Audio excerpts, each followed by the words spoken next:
Dok, saya nggak head. Kenapa, Bu? Saya kalau head itu dikasih obat pil KB baru head. Itu adalah cerita yang mungkin akan menggugah kita bahwa jangan-jangan AMH-nya rendah. Jangan-jangan AMH-nya sudah mendekati 0. Jadi indikasi kita melakukan bukan hanya suami yang spermatozoonnya kurang, tapi kadar oosit yang rendah pun, yang kita lihat dengan kadar AMH, itu bisa kita lakukan indikasi untuk segera bayi tabung. Dulu itu biasanya nanam itu lebih dari 1 gitu loh ya. Mungkin 2 ya, mungkin karena usianya bertambah, yang agak usia tua untuk meningkatkan keberhasilan mungkin ditanam 2 atau ditanam 3 bahkan gitu ya.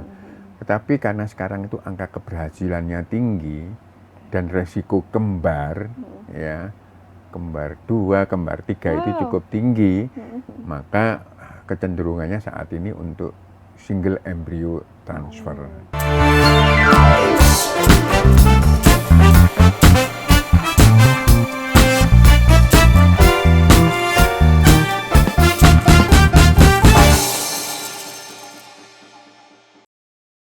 Assalamualaikum, halo Tribuners, semoga sehat selalu dimanapun berada. Kembali lagi bersama saya Nur Ika Anissa.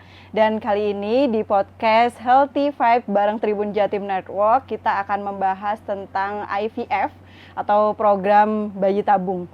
Nah, saat ini di studio saya tidak hanya sendiri, tapi sudah ada Prof. Budi Santosa. Beliau adalah guru besar Fakultas Kedokteran Universitas Airlangga sekaligus praktisi IVF. Nah, kita akan sapa dulu Profesor Budi Santosa atau Prof. Bus. Sehat, Prof. Bus? Alhamdulillah. Baik, Prof. Kita bertemu lagi ya. Iya benar, Prof. Bus. Terima kasih banyak loh, Prof. Bus, atas waktunya. Di sela kesibukan beliau hadir untuk memberikan kita sharing-sharing ilmu ini nanti, Prof. Iya. Prof, kita akan membahas soal program bayi tabung ya, Prof ya, IVF ya, Prof ya. Nah, mungkin masyarakat juga ada yang mengenal program bayi tabung, ada juga yang mungkin masih bertanya-tanya seperti apa sih program bayi tabung, apalagi istilahnya bayi tabung ya, Prof ya.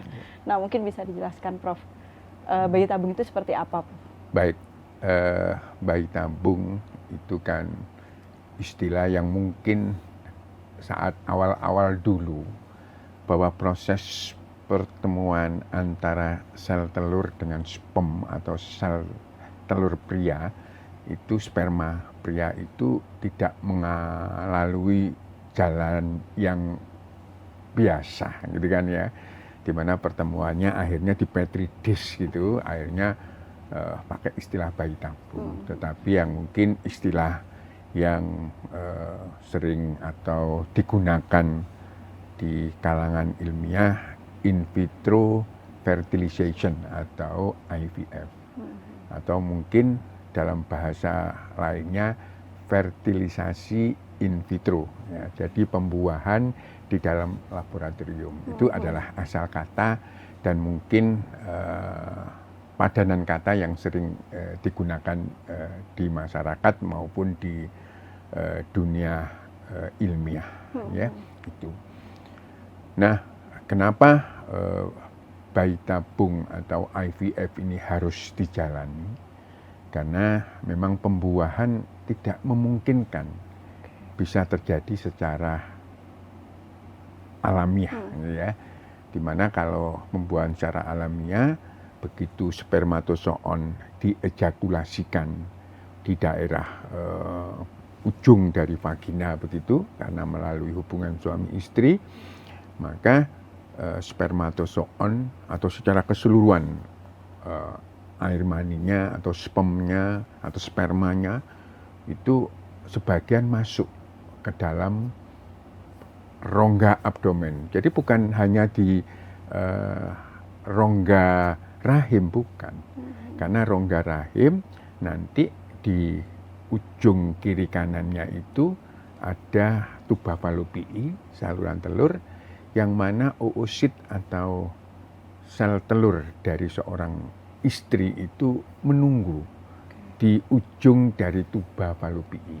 Nah, sehingga pertemuannya di sana, konsepsinya di sana, kemudian 1-2 hari dia akan berkembang dari 2 sel menjadi 4 sel, 8 sel, sampai kira-kira usia 5 hari blastosis, dia itu berjalan dari ujung saluran telurnya akhirnya masuk kembali ke dalam rongga rahim atau kavum uteri. Ini adalah proses alamiah yang terjadi saat pembuahan sampai kehamilan-kehamilan awal tumbuh di dalam rongga rahim. Kenapa bayi tabung ini harus dilakukan? Ya mungkin karena tuba fallopinya buntu. Ya, mungkin karena jumlah spermanya tidak cukup untuk membuahi oositnya. Jumlahnya ekstrim oligo gitu ya. Jumlahnya sangat sedikit, gerakannya banyak yang gerak di tempat atau banyak yang mati. Spermatozoonnya banyak yang kelainan morfologinya, sehingga dipilih yang bagus untuk dibuahi oosit, kemudian jadi embrio, hari kelima ditanamkan secara bukan alamiah, tetapi dengan kita melakukan penanaman yang kita kenal dengan embryo transfer ke dalam rongga rahim. Jadi konsepsinya pertemuan antara oosit sama spermatozoon berbeda. Kalau kehamilan normal atau bahkan inseminasi itu terjadi di dalam tubuh seorang wanita, tetapi kalau bayi tabung itu ada di laboratorium. Itulah perbedaannya. Oke, baik. Nah, kira-kira Prof, indikasi seseorang harus atau mungkin perlu untuk bayi tabung. Iya, bayi tabung itu seperti apa? Jadi memang betul itu yang harus dikenali, indikasi apa saja yang seseorang pasangan suami istri itu harus ikut bayi tabung. Yang pertama indikasi suami. Biasanya indikasi suami itu secara gampang-gampangan spermatozoon atau sel mani seorang laki-laki itu harus di atas 16 juta per cc-nya. Itu bisa menghamili secara normal. Jadi kalau kurang dari 16 juta per cc itu harus dilihat dulu berapa jumlahnya. Kalau 10 sampai 16 juta itu kemungkinan bisa melalui inseminasi. Tetapi di bawah 10 juta per cc itu harus melalui program bayi tabung. Itu indikasi sperma. Mungkin juga, mohon maaf, sebagian mungkin suaminya tidak bisa melakukan seks intercourse. Ya, mungkin karena kelainan tertentu harus tidak bisa ereksi, ya, akhirnya diindikasikan untuk ikut bayi tabung. Atau mungkin ada penyakit-penyakit tertentu yang mana seseorang harus menjalani kemo, gitu, menjalani radiasi, penyakit kanker, maka di spermatozoonnya atau air maninya disimpan dulu, di banking dulu, di freezing dulu, disimpan, nanti harus dicairkan, kemudian pembuahan. Itu ya, itu indikasi suami. Indikasi istri, mungkin karena tuba fallopinya buntu. Kalau tuba fallopinya buntu, kan tidak bisa terjadi pembuahan, karena sebagai jalan spermatozoon, kemudian setelah jadi embrio sebagai jalan kembali untuk masuk ke dalam rahim. Itu yang paling sering tuba fallopi. Yang kedua, mungkin karena cadangan sel telur si istri sudah berkurang, ya. Kemudian ada penyakit-penyakit tertentu, endometriosis, ya. Mungkin juga PCOS setelah menjalani proses-proses tertentu masih mengalami kegagalan, bisa akhirnya dipilihkan bayi tabung. Jadi harus ada indikasi yang jelas. Selama tidak ada indikasi baik suami maupun istri dan memungkinkan untuk hamil secara normal, saya pikir kenapa harus IVF, kan begitu. Ya. Harus ada indikasinya. Benar-benar. Dok, tadi sempat menyinggung terkait cadangan sel telur. Nah, itu mungkin terkait dengan usia juga. Usia. Nah, pripun Prof untuk ininya. Sekarang kan mungkin banyak juga nih perempuan yang nanti dulu seperti itu. Nah, mungkin bisa dijelaskan juga, Pak. Itu yang kesalahan fatal. Kalau seorang wanita dengan bertambahnya usia akan habis sel telurnya saat menopause. Itu diukur dari kadar anti Mullerian hormone (AMH). AMH secara normal itu di atas 1,2. Tetapi dia itu akan turun terus, nanti pada angka 0 itu kalau dia itu sudah menopause. Tetapi jangankan saat menopause yang katakan 48, 49 atau 50 usia dari wanita itu, kadang-kadang 40 tahun pun sudah rendah. Apa pengaruhnya? Karena proses penghancuran cadangan sel telur itu secara bertahap. Begitu seorang wanita lahir, itu kira-kira ada 4-5 juta cadangan sel telur. Tapi begitu memasuki usia akil balik, itu tinggal 300.000 sampai 400.000. Jadi belum menstruasi pun dia itu sudah berkurang. Ya, berkurang. Nah, pada waktu proses menstruasi itu sebenarnya bukan satu oosit yang keluar.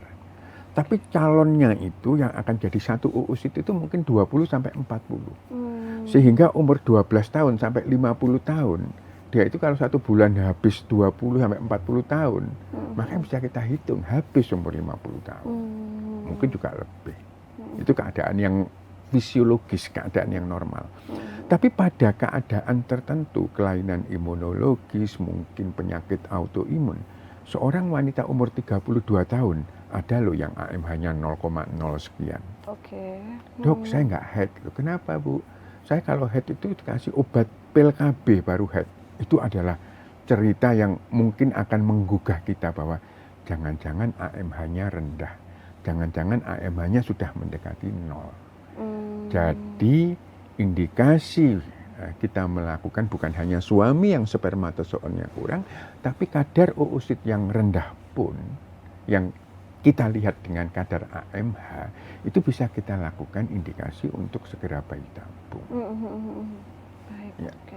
Kalau untuk memulai mungkin tesnya seperti apa, atau mungkin pemahaman-pemahaman yang... Iya, jadi tadi kembali dulu bahwa saya mau ngejar karir dulu, itu salah. Karena usia wanita itu begitu 35 tahun, jumlah oositnya sudah turun banyak, kualitas oositnya itu juga turun. Sehingga kalau hamil, resiko kelainan kongenitalnya, kecacatannya meningkat, tidak selalu loh ya. Saya umur 38 tahun hamil kok gak apa-apa? Iya, enggak apa-apa. Tetapi meningkat, angka kelainan kongenitalnya meningkat, angka abortusnya meningkat. Kegagalan kehamilannya itu meningkat. Sehingga maka mau hamil pun agak susah. Makanya jangan menunda untuk hamil. Sesegera mungkin begitu menikah, hamil dulu, setelah itu ikut KB, monggo. Karir, monggo setelah itu. Ya sebisanya kalau dua-duanya bisa berjalan dengan baik ya itu. Tapi memang ada aturan dari beberapa perusahaan, nggak boleh hamil dulu 1 tahun, 2 tahun, oke lah itu menjadi bahan pertimbangan. Tapi menunda dalam sekian lama untuk tidak hamil sebaiknya dipertimbangkan. Nah, seorang pasangan suami istri sebaiknya begitu 1 tahun menikah dengan melakukan hubungan suami istri yang normal. Normal ya, normal itu begini. 1 minggu hubungannya 2 kali, 3 kali dalam 1 minggu, itu normal. Dok, saya sudah menikah 2 tahun, tetapi saya itu LDR-an. Ya, terus datang saya 3 bulan sekali. Itu kehubungan suami istri yang tidak normal. Jadi saya seringkali, kenapa sih tidak mesti harus satu rumah? Kenapa sih harus pisah kota? Ini istri saya kerjanya di sini, di bank ini emang dok. Gajinya tinggi, saya ngejar karir saya harus di sini. Ya nggak apa-apa kalau tahu resikonya, kan. Anda kan harus mengingat bahwa istri usianya bertambah loh, saya bilang gitu ya. Itu jadi kalau pasangan suami istri sudah melakukan hubungan suami istri secara normal dan belum hamil, itulah saat kita melakukan eksplorasi. Siapa tahu tiba-tiba suaminya azoospermia. Gitu. Tapi itu bisa dengan bayi tabung, gitu toh. Azoospermi. Nah, kalau azoospermi dilihat, ini pabriknya yang tidak memproduksi atau produksinya ada tapi saluran telurnya yang buntu, vas deferensnya. Itu berbeda terkait dengan prognosisnya. Kalau pabriknya bagus, produksinya ada, tetapi vas deferensnya buntu, itu bagus. Tahunya bagaimana? Diperiksa saja FSH, follicle stimulating hormone, pada laki-laki ini. Kalau AMH-nya tinggi di atas 10, katakan 20, 30 begitu, ini prognosisnya jelek. Karena pabriknya yang tidak mampu memproduksi.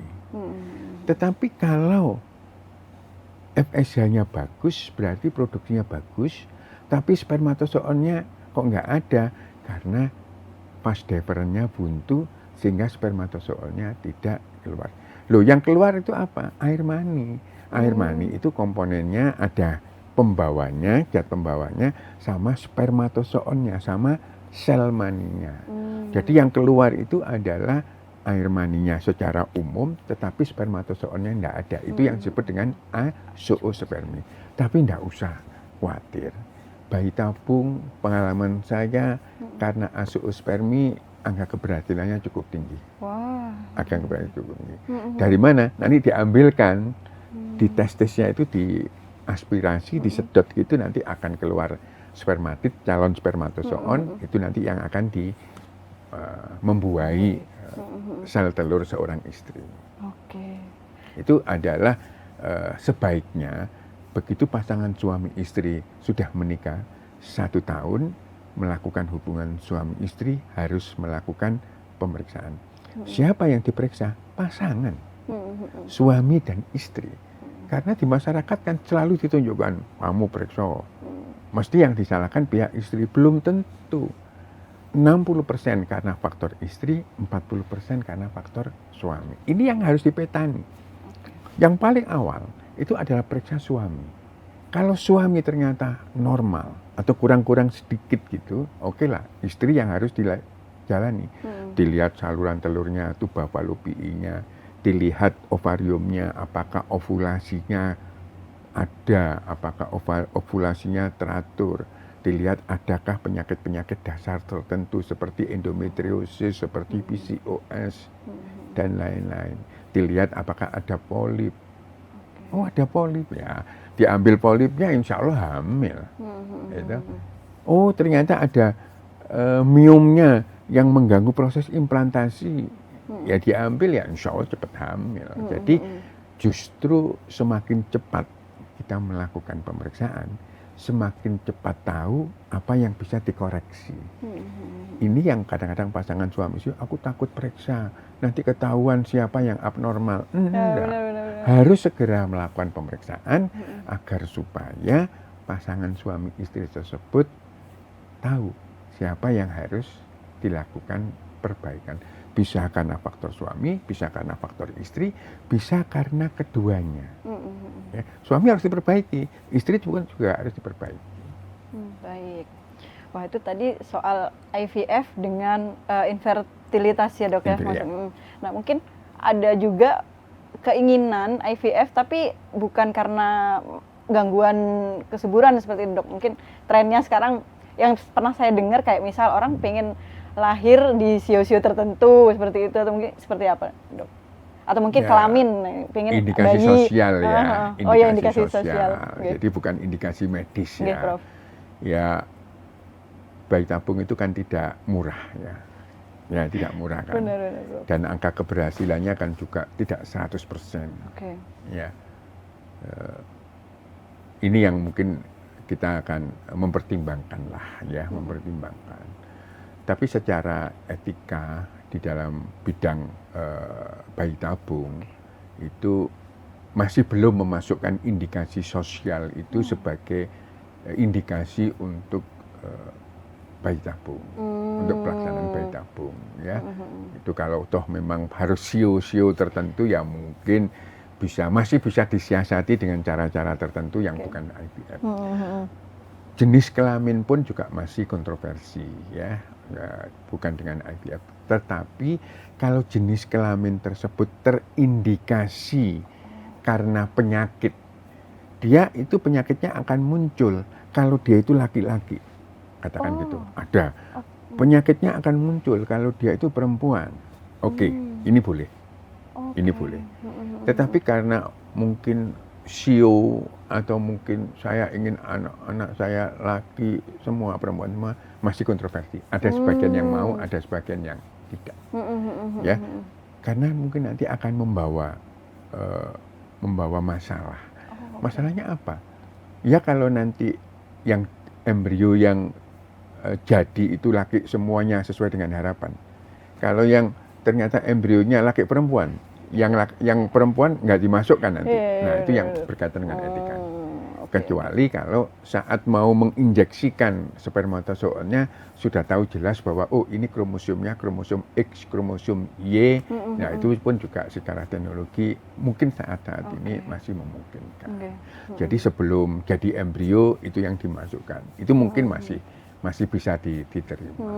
Tetapi tetap bahwa bayi tabung ini kan mahal ya pada sebagian orang, kemudian juga berkaitan dengan masalah etika-etika yang tentu harus tetap ditegakkan. Yang ketiga tentu angka keberhasilannya kan WHO menetapkan 50%. Ya, semakin tua usia angka keberhasilannya pun juga semakin turun. Jadi harus kita kenali indikasi apa yang harus dengan bayi tabung sehingga kita bisa melakukan bayi tabung tersebut lebih cepat pada usia yang lebih muda, angka keberhasilannya juga lebih baik. Dan umumnya kalau usianya lebih muda, biayanya juga lebih murah karena berkaitan dengan obat-obat yang disuntikkan. Oke, Dok, kalau untuk secara tantangan emosional mungkin seperti itu, Dok. Kan kita tahu proses memiliki buah hati ini kan berliku-liku lah gitu, Dok. Mungkin pripun, Dok, pengalaman profesor maupun ini. Saya selalu menasihati pasien-pasien saya kompak ya, saling mendukung ya, karena proses bayi tabung ini panjang, menyakitkan ya karena disuntik kan, disuntik ya, walaupun nggak sakit-sakit sekali lah disuntik, harus evaluasi, harus penanaman, harus dilakukan ovum pick up, itu kan memerlukan waktu, memerlukan pembiayaan ya. Dan lain-lain. Jadi harus saling mendukung ya. Prinsip kalau bisa nggak usah saling menyalahkan, tapi mendukung, kompak. Ini merupakan sebuah ikhtiar bersama, gagal dan berhasil diserahkan kepada Yang Maha Kuasa. Pada pasangan-pasangan yang kompak, saling mendukung, itu angka keberhasilannya menurut pengamatan saya cukup tinggi. Tapi karena mungkin pasangan-pasangan yang ya mungkin kurang kompak, saling menyalahkan, kadang-kadang gelisah gitu ya, itu kadang-kadang itu ya ini pengamatan saya aja lah ya, belum ada penelitian yang ilmiah gitu kok, rasa-rasanya lebih banyak yang berhasil yang mereka itu kompak, saling mendukung, mensupport gitu. Jadi memang harus itu secara kejiwaan, secara sistem hormonalnya itu akan lebih teratur. Ya kita mengetahui hormon stres kan ada ya, itu lebih tinggi nanti bisa mengacaukan nanti berkaitan dengan kualitas sel telurnya, kualitas spermanya. Jadi ya berserah diri, berdoa kepada Tuhan itu akan lebih mendukung keberhasilan kehamilannya. Selain secara emosional, Dok, mungkin yang perlu diperhatikan ketika baru memulai IVF seperti apa, Prof? Ya tentu ya saya senang sekali malah pas-pasan saya suruhkan untuk membaca. Membaca.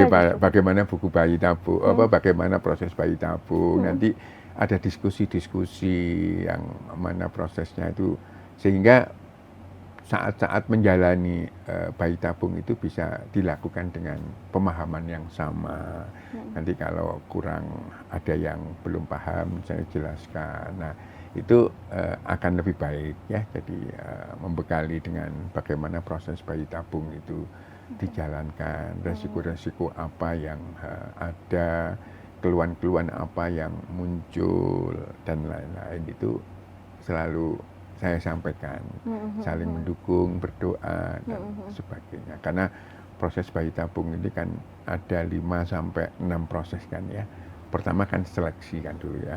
Kita periksa hormonnya, kita periksa suami istri, hormonnya kita periksakan, kita tahu ada kelainan apa. Oh ya, setelah itu kita melakukan satu penentuan dosis yang harus kita injeksikan kepada si istri. Ya, injeksinya itu umumnya sekitar 9 hari, dari hari ke-3 sampai hari ke-11 ya. Ya, itu adalah proses penyuntikan, yaitu yang kita suntik adalah hormon yang golongan dari gonadotropin ya, FSH ya, yang digunakan untuk membesarkan sel telur istri. Itu tahap kedua. Tahap ketiga adalah panen sel telurnya yang kita sebut dengan ovum pick up. Ada beberapa metode, ada yang dibius, nggak ada yang dibius, tapi saya pribadi supaya tenang pasien saya bius gitu ya, oleh dokter anestesi. Dari nanti dengan memakai USG, dengan guidance USG ada jarum yang masuk di setiap folikelnya ya. Dari folikel itu nanti akan ditemukan oosit gitu ya. Ditemukan oosit berarti sudah tahap ketiga ya.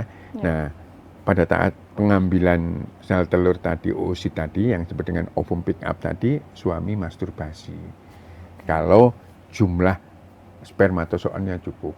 Kalau sangat kurang, nanti ada dokter urologi yang mengambil spermatidnya itu. Nggak usah dibius, mungkin bius lokal, tinggal diaspirasi gitu ya.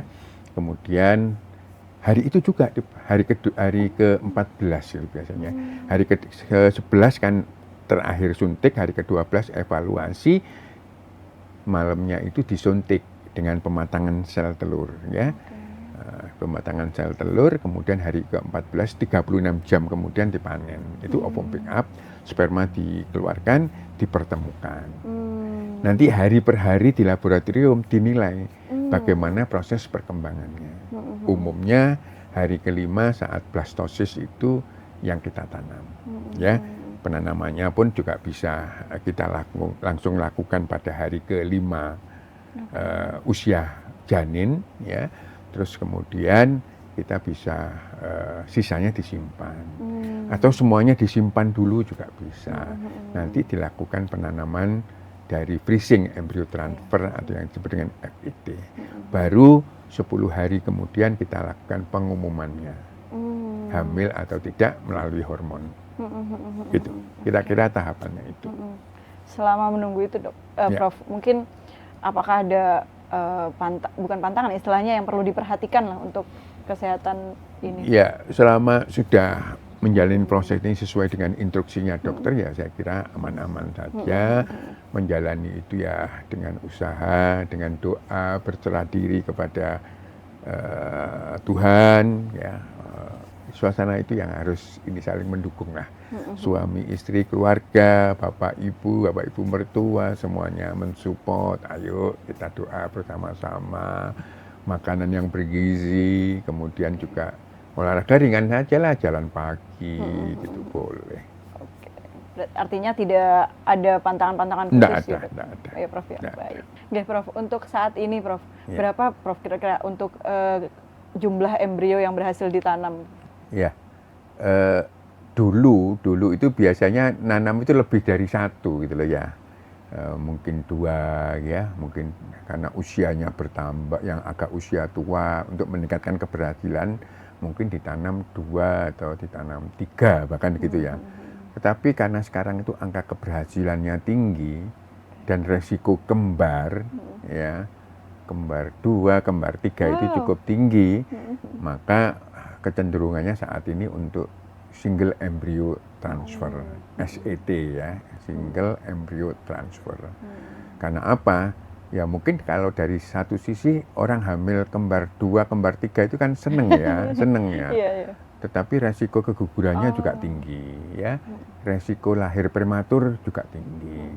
Kalau lahir prematur kan berarti nanti harus diinkubator, biayanya kan juga tinggi, morbiditasnya juga meningkat ya. Jadi kalau sekarang memang dengan keberhasilan yang bayi tabung yang sudah cukup tinggi, kecenderungannya adalah single embryo transfer. Saya dulu banyak kembar tiga banyak, tapi sekarang ya karena ada tren untuk menghindari hal tersebut ya, maka sekarang kecenderungannya satu atau single embryo transfer. Tetapi kalau usia-usia yang sudah agak lanjut, kita bisa 2 embrio dengan pertimbangan untuk meningkatkan angka keberhasilan. Mungkin ada pesan Prof untuk para pasangan di luar sana atau mungkin Tribunus yang ingin mempersiapkan atau menimang-nimang nih sepertinya perlu IVF atau seperti apa? Baik. Jadi ada satu hal yang ingin saya sampaikan, bahwa yang paling penting itu adalah keterbukaan antara suami dan istri, sehingga kita bisa melakukan pemeriksaan lebih awal. Kita mengetahui kelainan-kelainan apa pada pihak istri dan suami, baru setelah itu kita akan mengetahui apakah perlu program kehamilan atau tidak. Kalau perlu program kehamilan yang mana? Itu kan ada tahapannya. Biasanya mungkin hanya dikasih stimulasi ovulasi, dijadwal senggama, mungkin karena usia pernikahannya masih muda, usia pasangannya juga masih muda, itu bisa kita lakukan ya. Setelah nggak ada indikasi apa-apa, tapi kok belum hamil, ya kita bisa menginjak ke inseminasi. Mungkin karena inseminasi sudah gagal, ya kita bayi tabung. Jadi bayi tabung ini merupakan usaha terakhir dari semua rangkaian yang ada. Selama itu bisa dikerjakan pada usia yang lebih muda, sejauh yang saya ketahui angka keberhasilannya cukup tinggi. Baik, terima kasih banyak Prof. Sama-sama, atas waktunya, baik Kak, atas ketemu lagi ya. Siap, Mudah-mudahan Prof. bermanfaat. Amin, amin, amin. Ya tentu mengikhtiarkan keturunan adalah perjalanan yang berbeda-beda setiap pasangan, dan semoga semua pejuang garis 2 mendapatkan keberhasilan dan kemudahan untuk mendapatkan momongan impian. Oke Tribuners, terima kasih dan see you next episode. Dadah, Assalamualaikum.